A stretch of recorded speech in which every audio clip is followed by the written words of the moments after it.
Now, when a wildfire tore down a hillside towards Athens last month, its southernmost flank halted in a treeless area burned by fire 2 years before. A few miles west, however, the blaze found fresh fuel, and that are the woods and scrub that offer a path towards the city's suburbs. But Greece is still in dilemma to replenish the area or let it just be. Our next report tells you more. As wildfires continue to rage across Greece, a debate has ensued over what the government's response should be. Should it continue with its programme of replanting trees that could provide fuel for future fires? Or, as some scientists urge, look for new ways to adapt? The hilly Attica region surrounding Athens used to be filled with trees, but with wildfires consuming forests each year, these hillsides that were forested just a few years ago have become bald and rocky. Last month, a wildfire halted at a treeless area. It found fresh fuel some miles west, burning woods that led a path towards the city's suburbs. It swept through the leafy village of Penteli and Marlena Kaloudi's house, where she has lived for around 50 years.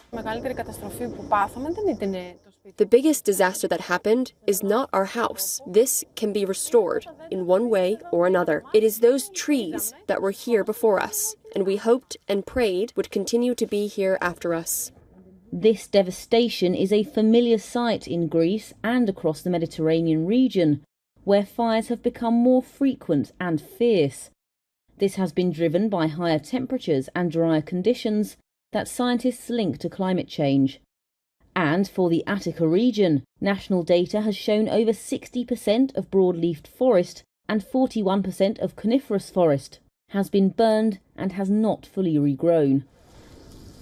Greece wants its forests back and has started an initiative to plant over 1 million trees in Attica. But not everyone thinks resowing forests after fires works.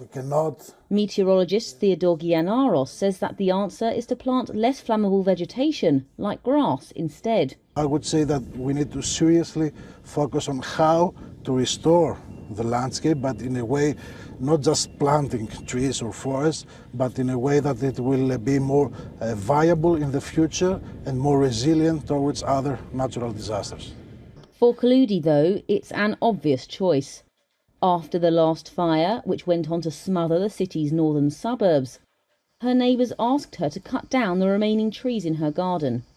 She refused. The loss of this forest terrifies me. It touches me on a survival level, she said.